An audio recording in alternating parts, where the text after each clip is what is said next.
Hey, it's Dave Altavilla for the TechStack on the road here at Dell's CES 2026 preview tour with Mark from Dell, and we have something that is very petite but yet rather powerful, I believe, right? Absolutely, Dave. What are we looking at here? It's based on NVIDIA's GB10, right? That's correct. That's the Dell Pro Max with GB10. Let's take a look. Yeah, you've got two of them here stacked up. As you know, I can bring down up to a 200 billion parameter model onto one of these, 128 gigs of unified memory, 20 cores in the Blackwell GPU.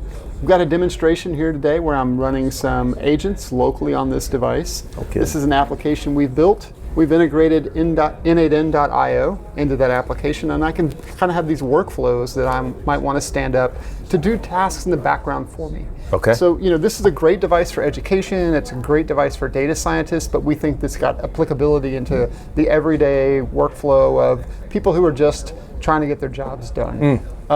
A lot of us like to read news. You probably have your favorite RSS feeds that you might tap into. What we've done is build an agent that's kind of tapping into those RSS feeds, bringing that down onto the device, and summarizing it, sending it to me before I ever have to go and read an article. That way I can kind of parse through those summaries and say, hey, is this something I actually want to do? Yeah. Now all that's running here on the GB10, I'll kick it off and have it go fetch the RSS feeds.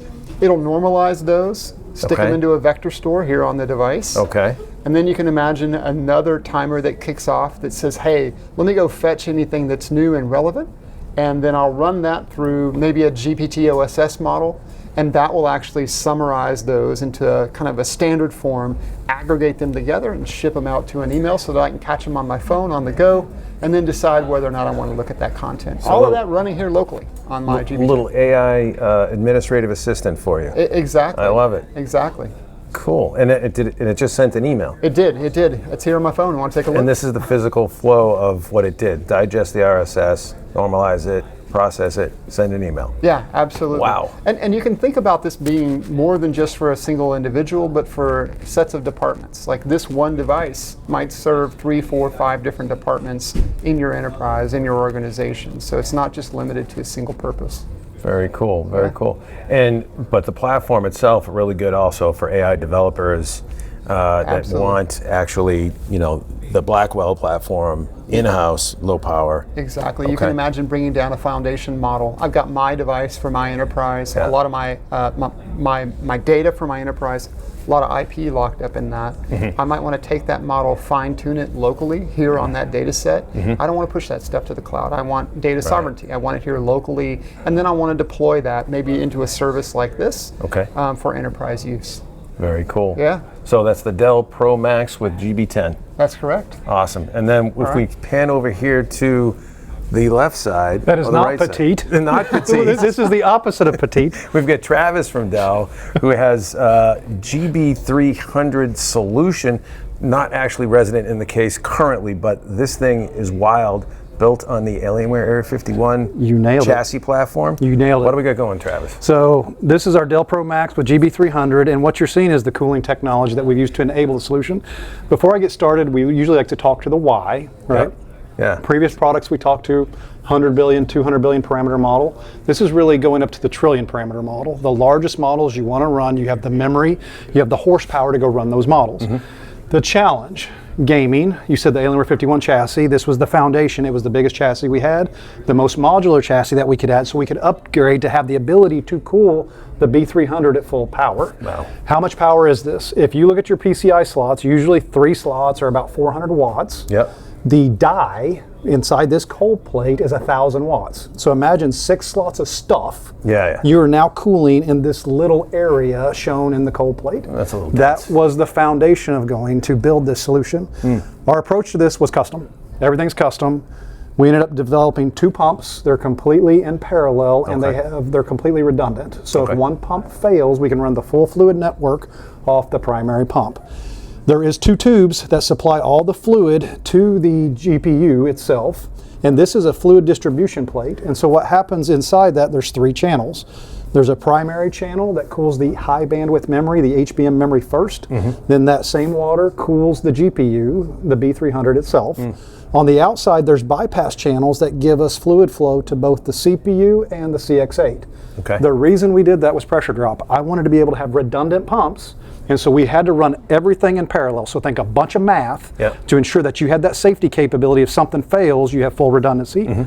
After all that fluid's been heated, you've cooled all the stuff off, it goes back to a common channel where we have 2 ports that are going to both radiators. We have a 360 millimeter radiator and a 420 millimeter radiator with 3 fans up top, 3 fans in the front. Dang. And then basically that is cooled, then it goes back to that fluid reservoir. All of it is basically closed loop. So the server today, it's open loop. This is closed loop, it's plug and play. You never have to do anything. Right. On top of that, the fluid mixture we use is a specific EG35 water combination that gives us capability to ship it in a plane, ship it in a boat. It doesn't freeze, there's no busting. There's nothing that you have to worry about when you use that type of fluid. On top of that, the key challenge that you're getting into, and you may read about this, but this is part A. Part B is the die in the silicon, and most of the resistance is now down there. In the TIM. In the TIM. And so we have been razor focused on the TIM. You've heard of it before on Alienware with Element 31. That's what we launched about 1.5 years ago. We now have something called Element 49, which is now a mixture of indium and gallium in a specific material that really increases that thermal conductivity. And so that in combination with our custom cold plate from our partners has really given us a significant advantage on cooling of the GPU to really push that 1,000 watts out the system. Okay, you said, what were the materials in the TIM again? Indium, gallium, and the third I can't tell you. The third you can't tell me. Why? Is that a Dell patented material? Is it top secret? It is there's challenges in the material itself. When you get down to like the atomic scale of what really happens, there's like electrons moving around and these atoms bang against each other. That's how heat transfer takes place. If you have stuff suspended in that matrix, you can actually enhance it. And that is our core partner's innovation. So I'm not going to say what that is because that's their innovations, but that gives you that capability to really drive it. And so the way we take this approach, which you've seen us before, right? We find key partners that are really on the edge and we try to accelerate that technology so we can push it into our products. And this is a primary example. Wow. So you like basically harvested some alien technology cooling for cooling. I mean, what the great thing about this, you're seeing like gaming and workstations, they're all starting to blend much easier. And you're seeing much faster utilization of innovation across both lines of business. Sure.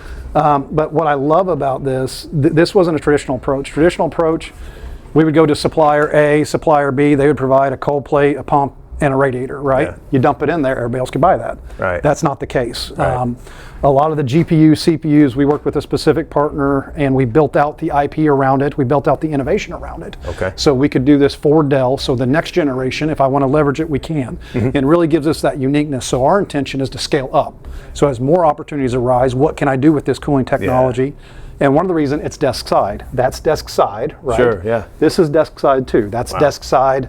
100 billion, 200 billion parameter. This is desk side, 1 trillion parameter model. So you can run it. It's going to be at the typical workstation or less acoustics. And so what you're using today, it's in that same scale, except you've got a heat flux on that die that is 3x to 4x what we've ever done in the past. Wow, so that's impressive. the history. How about power? Power. So all the power's full wall outlet, 1600 watt PSU down here.